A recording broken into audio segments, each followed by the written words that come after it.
Hello बच्चों, let's read this question. The question says, which of the following is not caused by the deficiency of minerals? Option A chlorosis, option B etiolation, option C shortening of internodes, option D necrosis. तो इस question में ये पूछा गया है कि अगर हम ऑप्शंस की बात करें तो इनमें से कौन सा वो ऑप्शन होता है ए टू डी में से जो डेफिशिएंसी में नहीं बनता, यानी कि डेफिशिएंसी ऑफ मिनरल्स की वजह से कॉज नहीं होता। तो जो की कॉन्सेप्ट हम इस क्वेश्चन में यूज करेंगे, हम जानेंगे डेफिशिएंसी ऑफ मिनरल्स के सिम्टम्स के बारे में।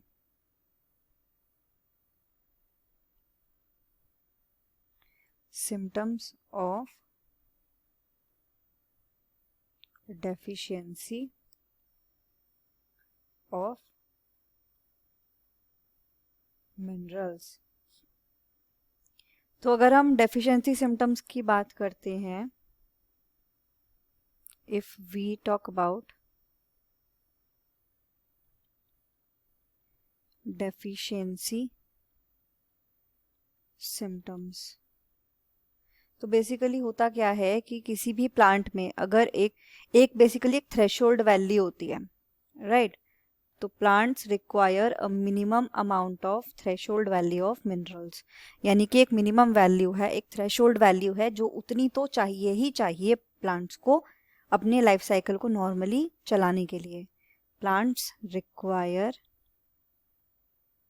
A minimum amount of minerals, जिसको हम बोलते हैं थ्रेशोल्ड। मिनिमम जो वैल्यू होती है, मिनिमम मतलब लीस्ट वैल्यू, ये कौन सी वैल्यू होती है? लीस्ट वैल्यू होती है, इसे बोला जाता है थ्रेशोल्ड वैल्यू।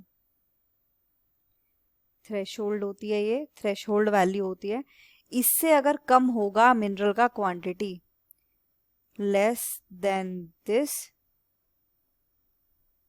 ये क्या कॉज करता है? डेफिशिएंसी। और अगर किसी मिनरल की डेफिशिएंसी हो जाएगी तो प्लांट में कुछ सिम्टम्स शो होंगे जो उस मिनरल की डेफिशिएंसी, उसकी कमी की वजह से हो रहे हैं, जैसे कि क्लोरोसिस, यानी कि पत्तियां जो होती हैं वो पीली पड़ने लग जाती हैं।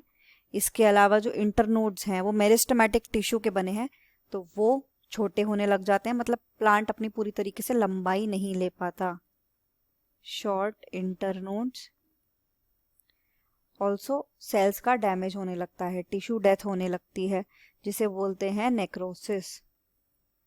तो अगर हम ऑप्शंस की बात करें तो यहाँ पर ए, सी और डी तीनों ऑप्शंस डेफिशिएंसी सिम्टम्स में आते हैं।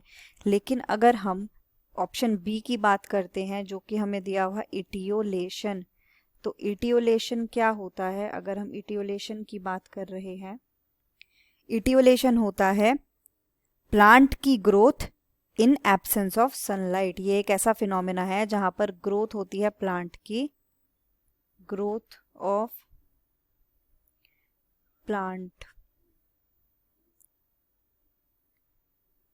In absence of sunlight. Sunlight के एब्सेंस में, क्योंकि सनलाइट बहुत ज़्यादा इंपॉर्टेंट रिक्वायरमेंट होता है क्लोरोफिल के सिंथेसिस के लिए, तो ये जो पेड़ होते हैं ये पेल हो जाते हैं कलर में। तो बेसिकली यहाँ पर हम क्या देख रहे हैं? सनलाइट की एब्सेंस है, किसी मिनरल की एब्सेंस नहीं है।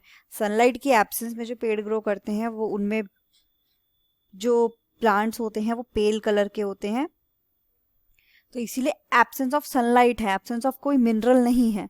तो हमें यहाँ पे डेफिशिएंसी ऑफ मिनरल्स की वजह से कौन सा ऐसा ऑप्शन है जो कि हमारा डेफिशिएंसी सिम्टम में आ रहा है? बेसिकली डेफिशिएंसी की वजह से नहीं होता, मिनरल की डेफिशिएंसी की वजह से नहीं होता, सनलाइट की डेफिशिएंसी, सनलाइट के एब्सेंस की वजह से होता है। तो वो होता है हमारा इटियोलेशन का फिनोमेना, जो कि एब्सेंस ऑफ सनलाइट में प्लांट ग्रो होने की वजह से होता है।